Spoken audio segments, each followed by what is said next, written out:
அனைத்து நல்லுள்ளங்களுக்கும் வணக்கம். நான் ஆர்கே பேசுகிறேன். விக் மோசமோட நெக்ஸ்ட் சேனல் வழக்கமாக உலக செய்திகள். இன்றைய சிறப்பு செய்திகள். ஈரானை மிரட்டி இருக்கிறது உக்ரைன். ஏதாவது எங்கள் ஏரியா பக்கம் அந்த கப்பல் அனுப்புகிறேன், இந்த கப்பல் அனுப்புகிறேன் அப்படின்லாம் இருந்தீங்கன்னா நாங்கள்லாம் பழைய மாதிரி இல்லைப்போ அப்படின்னு கொஞ்சம் டென்ஷனாக பேசியிருக்கிறாரு. என் பேச்சை கேட்டிங்கன்னா உங்களுக்கு கடைசி காலத்தில் பென்ஷன் கிடைக்கும், இல்லைன்னா என் டென்ஷனுக்கு ஏரியா ஆகிடுவீங்கன்ற மாதிரி ஜெலன்ஸ்கி ஒரு சபதம் விட்டுருக்கிறார். அது இல்லாமல் ரஷ்யா மீது நடத்தப்பட்ட தாக்குதல், ரஷ்யா உக்ரைன் மீது நடத்தப்பட்ட தாக்குதல் தொடர்ந்து காட்டுத்தீயால் கதறி கொண்டிருக்கிறது ஐரோப்பா நாடான ஸ்பெயின் ப்ளஸ் ஃப்ரான்ஸ். அது இல்லாமல் இந்த செனாப் ரிவரை ரொம்ப நாளாக தொடங்கன்னு சொல்லிகிட்டே இருந்த பாகிஸ்தானுக்கு மழை தான் ரொம்ப பொழியுதில்லை, பெரிய ஃப்ளட்டு, நிறைய பாதிக்கப்பட்டிருக்காங்களாம். நிறைய விஷயம் பேசலாம், ஷார்ட்டாக பேசலாம். பதிவுக்குள்ளே போகலாமா? சரி, ஓகே. ஸோ பதிவுக்குள்ளே போகிறதுக்கு முன்பு நீங்கள் நம்ம சேனலை சப்ஸ்கிரைப் பண்ணலாம், சப்ஸ்கிரைப் பண்ணிடுவாங்க. மறக்காமல் பெல் பட்டனை கிளிக் பண்ண ஆல் ஆப்ஷன்ஸ் கொடுங்க. வீடியோக்குள்ளே போகலாம். இந்த மனித மூளை என்பது எல்லாமே ஒரே நேரத்தில் இருக்காதுங்க. ஒரு சில நேரத்தில் சந்தோஷமாக இருக்கும், ஒரு சில நேரத்தில் சோகமாக இருக்கும், ஒரு சில நேரத்தில் அப்படியே மீடியமாக இருக்கும். அது அப்பப்போ அந்த மனநிலையை பொறுத்து, அது உலக நிகழ்வை பொறுத்து அல்ல, அது இன்டர்னலாகவும் இல்லை அந்த சுற்றி இருக்கக்கூடிய சரௌண்டிங் நிகழ்வை பொறுத்து தான். ஒரு சில நேரத்தில் ரொம்ப ஜாலியாக பேசுவோம், ஒரு சில நேரத்தில் மீடியாக பேசுவோம், ஒரு சில நேரத்தில் ஃபன்னாக பேசுவோம். அதை வைத்தெல்லாம் நீங்கள் என்னை கம்பேர் பண்ணிடாதீங்க. ஓ, ஒரு வேளை இங்கே அடி வாங்கிருச்சு போல் அதனால் இவர் சோகமாக பேசுகிறாரு, ஓ இங்கே வேலை இது பாதிக்கப்பட்டுச்சு போல் அதனால் சோகமாக பேசுகிறாரு அப்படின்னா ஒரு சில நிகழ்வுகள் மனசை பாதிக்கப்படலாம். ஏன்னா அதை வைத்து ஒட்டுமொத்தமாக என்னை ஜட்ஜ் பண்ணிடாதீங்க. ஏன் சொல்கிறேன்னா நிறைய பேர் புரிஞ்சிருப்பீங்கன்னு நினைக்கிறேன். நான் வர வர துரை இங்கிலீஷ் எல்லாம் பேசுதுன்ற மாதிரி துரை தத்துவம்லாம் பேசுதுன்னு நினச்சிடாதீங்க.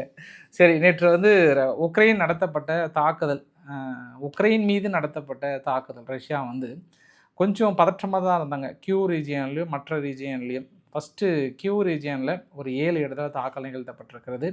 அப்புறம் சமி ரீஜியன், தொடர்ந்து அந்த சமி ரீஜியனில் ஒரு ட்ரை கப்பல் மீதும் தாக்கல் நடத்தினாங்க. கார்கோ ஷிப் ஏற்றுமதியும் சரி, அதை சுற்றி இருக்கக்கூடிய தளங்களை முழுமையாக அழிக்க வேண்டும் என்ற நோக்கில் ரஷ்யா செயல்படுகிறது. போல்டோவா அப்படின்ற ரீஜியனில் கிட்டத்தட்ட 4 கேஸ் ஹப் ஸ்டேஷன் மீது, நம்ம போய் பெட்ரோல் பங்க்கில் பிடிப்போம்ல, அந்த மாதிரி 4 கேஸ் ஹப் மீது தாக்கல் நடத்தியிருக்காங்க. குறிப்பாக அந்த போல்டோவா ரீஜியனில் 4 கேஸ் ஹப் மீது நடத்தினாங்க இல்லையா, அதில் ஒரு வயசான நபர், ஒரு 88 வயசு மதிக்குள்ள ஒரு நபர் கொஞ்சம் அதிர்ச்சியில் லைட்டாக கொஞ்சம் காயம் அடைந்திருப்பதாகவும் உக்ரைன் தரப்பில் சொல்லியிருக்காங்க. தொடர்ந்து சமி ரீஜியனில் நடத்தப்பட்ட தாக்குதலும் ஜாப்ரோசியா நடத்தப்பட்ட தாக்குதலும் நிகழ்ந்து கொண்டே இருக்கிறது. ஸோ இப்போ பதிலுக்கு பதில் நிறைய தாக்குதல், அதை டெய்லியும் அட்டாக் பண்ண ஆரம்பிச்சிட்டாங்க ரஷ்யா தரப்பில் இருந்து.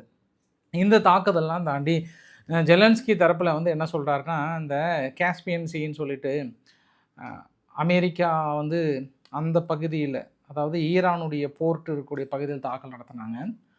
அங்கிருந்து தான் ரஷ்யா ஏற்றுமதி இறக்குமதி தளமாக கொண்டு போய்ட்டு ரஷ்யாவுக்கு சேர்த்துவாங்க.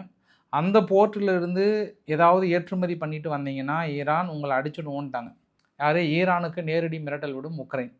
நேரடியாக மிரட்டல் விடுறாங்க. சும்மா நான் பழைய மாதிரிலாம் இல்லை, இப்போ நீங்கள் கரெக்டாக வசமாக எங்ககிட்ட சிக்கிக்கிட்டீங்க, ஏதாவது அந்த பக்கம் ரஷ்யாவுக்கு கொடுக்கலாம், அதை கொடுக்கலான்னு ஏதாவது ஏற்றுமதி பண்ணிங்கன்னா, இல்லை உங்களுக்கு ஏதாவது உங்கள் கப்பல் ஏதாவது இறக்குமதி பண்ணலான்னு அனுப்புனீங்கன்னா முடிச்சிடுவோம், உங்கள் கதையை பிரித்து மேய்ஞ்சிடுவேன் அப்படின்னு யார் தரப்பில் சொல்கிறாங்க? உக்ரைன் தரப்பில் சொல்கிறாங்க. இனி ரஷ்யா என்ன சொல்ல போகிறாங்கன்ற பதில் காத்துட்ருக்காங்க. நார்மலாகவே வசனம் பயங்கரமாக இருக்கும், அவங்க வசனத்துக்கெல்லாம் ஒன்றும் பஞ்சமே இருக்காது. இனிமேட்டு அவங்க பேசுகிற வசனத்திலே பாதி கப்பல் அந்த பக்கம் திரும்பி போகணுன்ற எண்ணத்தில் இருக்குன்னு நினைக்கிறேன் நான்.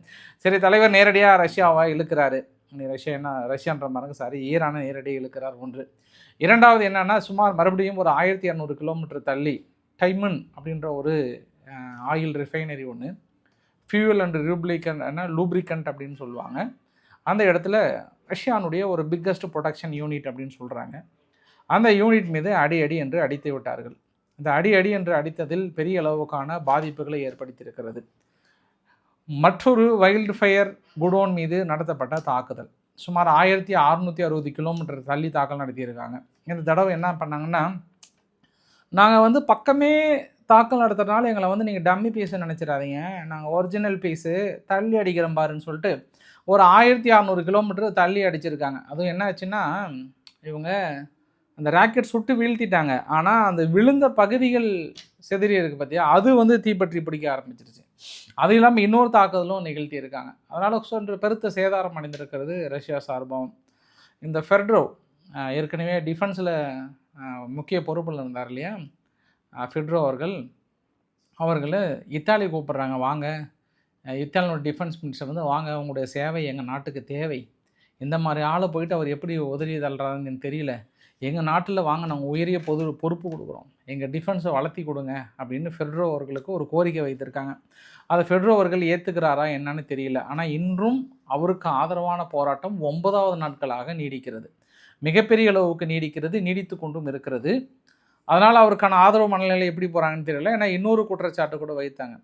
மேக்ரன் அவர்கள் ஜெலன்ஸ்கியை சந்திக்க வரும்போது ஒரு ப்ரோ ரஷ்யன்ஸ் அப்படின்னு சொல்கிறாங்க, இன்னும் ஒரு சிலர் முன்னாள் உதவியாளர்ன்ற மாதிரி சொல்கிறாங்க.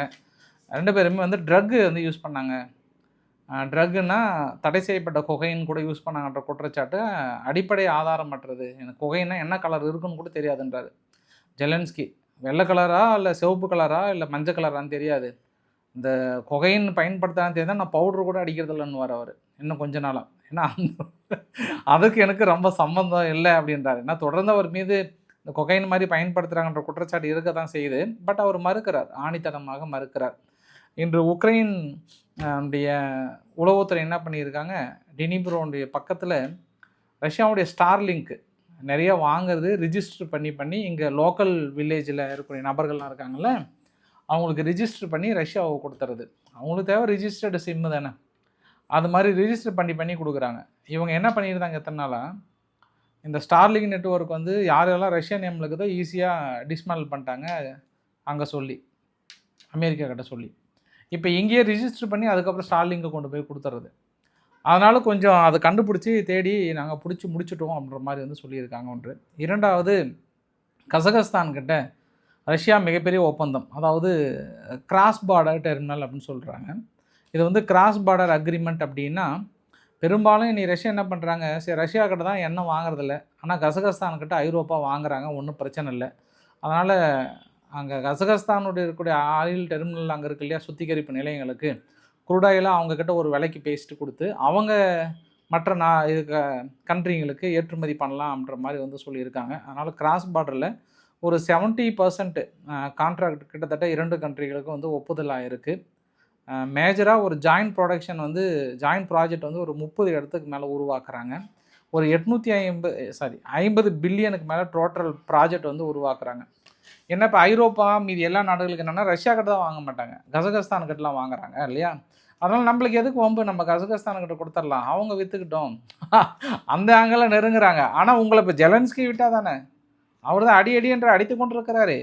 உங்களுடைய எண்ணெய் கிணறுகளை காப்பாற்ற முடியாமல் தடுமாறி கொண்டிருக்கிறீர்களே, இதுக்கு ஒரு முழு தேர்வு கிடைத்தால் தான் அதற்கான சொல்யூஷன் கிடைக்கும். அதை பார்க்கலாம், நம்ம பொறுத்திருந்து என்ன நடக்க போகுதுன்னு தெரியல. அதே போல் ஜார்ஜியாவில் இருக்கக்கூடிய ஒரு முக்கிய ஆயில் ரிஃபைனரி ஒன்று, ப்ராசஸிங் யூனிட் ஒன்று ரஷ்யாவோட தொடர்பு ஏற்படுத்தி பண்ணியிருந்தாங்க. அதனால் ஜார்ஜியா மீது தடை விதிக்கிறாங்க ஐரோப்பா. முதல் முறையாக வேறு நாட்டில் இருக்கக்கூடிய எண்ணெய் நிறுவனங்கள் மீது தடை விதிப்பது இதுவே முதல் முறை. அவங்க போடாத தடையே கிடையாது, அதே மீறி பொருளாதாரத்தை சமாளிக்கிறாங்கன்னா அவங்க கிரேட் தாங்க, பெரிய கிரேட் தான்.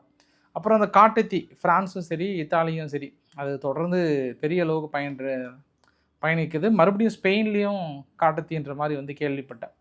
அது ஃப்ரான்ஸ் வந்து 19,000 ஹெக்டருக்கு மேலே தொடர்ந்து பற்றி எரிஞ்சிட்டே இருக்குது. 1,41,000 மேலே மக்கள் கிட்டத்தட்ட வெளியேற வேண்டிய ஒரு சூழ்நிலை அப்படின்ற மாதிரி வந்து சொல்லியிருக்காங்க. அந்தளவுக்கு தொடர்ந்து எவகேட் பண்ணிகிட்டே இருக்கிறோன்றாங்க. One of the biggest fire ஃப்ரான்ஸுடைய வரலாற்றில், இத்தாலியினுடைய வரலாற்றிலும் அதுதான், ஸ்பெயினுடைய வரலாற்றிலும். இந்த 3 நாடுகள் தீயால் பெரிய ஒரு விஷயம்னா, இன்றைக்கி காலையில் யூகேனுடைய ஒரு பிக்கஸ்ட் ஈசெக்ஸ் அப்படின்னு சொல்லிட்டு ஒரு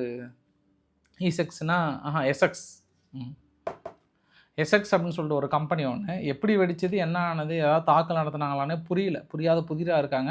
கம்ப்ளீட்டாக அது சுத்தமாக பற்றி எரிஞ்சிருச்சுன்ற மாதிரி வந்து சொல்லியிருக்காங்க. அது அங்கே நடந்த ஒட்டுமொத்த ஐரோப்பா நடந்த நிகழ்வுகள். ஒரு கப்பல் ஒன்று ஒரு வாரத்துக்கு முன்பு வந்து ஹைஜாக் பண்ணியிருந்தாங்க. சோமாலியானுடைய கடற்கொள்ளையர்கள் ஹைஜாக் பண்ணி தூக்கிட்டு போயிட்டாங்க. அந்த கப்பல் வந்து இப்போ புண்ட்லேண்டில் இருக்கான். அதாவது தனி அட்டானமஸ் ரீஜியன் கோருகின்ற புண்ட்லேண்டில் ஒரு 2 நபர்கள் தான் அதை கொள்ளையடிச்சிட்டு போயிருக்காங்க. இப்போ அந்த இடத்துல சேஃபாக இருக்குன்றாங்க. அப்படின்னா இஸ்ரேல் நினச்சா அவங்கக்கிட்ட பேச்சுவார்த்தை நடத்தி அந்த கப்பலை மீட்டு கொண்டு வரலாம் அப்படின்னு சொல்லியிருக்காங்க. அதனால் பேச்சுவார்த்தை போயிட்டுருக்கான். திருடி சென்ற கடற்கொள்ளையர்களிடம் மாலுமிகளையும் மற்ற அந்த கப்பல்களையும் மீட்டு வர வேண்டும் அப்படின்னு சொல்லியிருக்காங்க. ஸோ ஒரு வாரத்துக்கு அப்புறம் அந்த கப்பலோட லொக்கேஷன் ராய்ட்டர்ஸ் நிறுவனம் தான் கண்டுபிடிச்சு சொல்லியிருக்காங்க, இங்கே தான் இருக்குன்ற மாதிரி வந்து சொல்லியிருக்காங்க.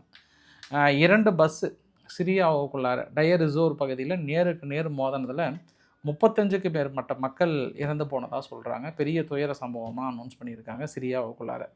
பாகிஸ்தான் வந்து தொடர்ந்து செனாப் ரிவரை வந்து ஓப்பன் பண்ணுங்கன்னு சொல்லிகிட்டே இருந்தாங்க. ஏன்னா அங்கே பெரிய பஞ்சமாக இருக்குது, இல்லை நாங்கள் அணுகுண்டை கடித்து தூக்கி போட்டுருவோம் மாதிரிலாம் மிரட்டினாங்க. பட் பாருங்கள், இப்போ மழைப்பொழிவு அதிகமாக இருந்தாலும் நிறைய ஓப்பன் பண்ணதுனால நிறைய ஃப்ளட்டு விவசாய நிலங்கள்லாம் பெருசாக பாதிக்கப்பட்டிருக்கு அப்படின்ற மாதிரி வந்து சொன்னாங்க. நேற்று கைபர் பக்துல்லா பகுதியில் ஒரு காவல் நிலையம் தாக்கல் நடத்தப்பட்டதில் 13 மிலிட்ரி பர்சனல், 2 போலீஸ் பர்சனல், ஒரு ஃபார்மர் ஃபாரஸ்ட் டிபார்ட்மெண்ட்டுடைய ஆஃபீஸர்ஸ் இறந்து போனதாக அதிகாரப்பூர்வமாக அனௌன்ஸ் பண்ணியிருக்காங்க. ஏன்னா திடீர்னு ஒரு குரூப் உள்ளே போய் தாக்கல் நடத்தியதில் பெரும் பாதிப்புன்ற மாதிரி பாகிஸ்தானில் சொல்லியிருக்காங்க. தொடர்ந்து பிலிப்பைன்ஸினுடைய கப்பல்களை தண்ணீர் பீச்சி எடுத்து சித்திரவதை செய்து கொண்டிருக்கிறது சீன கப்பல்கள். பெரிய அளவுக்கு யூடிசிங் பண்ணுறாங்க. ஒரு மாமியார் மருமகள் பிரச்சனை மாதிரி தொடர்ந்து தொற்றிக்கொண்டு தான் இருக்கிறது. இந்த பிரச்சனை ஓஞ்ச மாதிரியே தெரியல. ஏன்னா இப்போ மற்ற விவகாரங்கள்லாம் பெருசாக போகிறதுனால இப்போ இது பெருசாக பேசாமல் இருக்கிறாங்க. இல்லை சீனா, தைவான், பிலிப்பைன்ஸ் இந்த விவகாரத்தை வைத்து அடுத்து பயங்கரமாக ஒரு எக்ஸ்போஸ் பண்ணியிருப்பாங்க. இதெல்லாம் இப்போ உறங்கி கொண்டிருக்கிறது மற்ற செய்தியில். இல்லை என்றால் இதற்கு முக்கியத்துவம் கொடுக்கப்பட்டிருக்கும். இப்போ ஏதோ நம்ம கடந்து செல்கின்ற செய்தியாக இருக்கிறது. இல்லை என்றால் ஒரு கதையை கட்டி விட்டிருப்பார்கள். இந்நேரம் தைவானை தாக்கல் நடத்தும் யுத்தத்திற்கு தயாராகிறதா சீனா, பிலிப்பைன்ஸை பிடிக்கிறதா சீனா அப்படின்ற மாதிரிலாம் அமெரிக்கா கதையை கட்டி விட்டுருப்பாங்க. இப்போ அதுக்கெல்லாம் பெண்டிங்காக இருக்குது. அது கூடிய சேரில் வரும்னு நினைக்கிறேன் நான். ஸோ இன்றைக்கு ஓரளவுக்கான தகவலை கவர் பண்ண நினைக்கிறேன். பிடிச்சிருந்தா லைக் பண்ணுங்கள், ஃப்ரெண்ட்ஸுக்கு ஷேர் பண்ணுங்கள், சப்ஸ்கிரைப் பண்ணுங்கள் ரவிக்குமார் சேனல். நன்றி, வணக்கம்.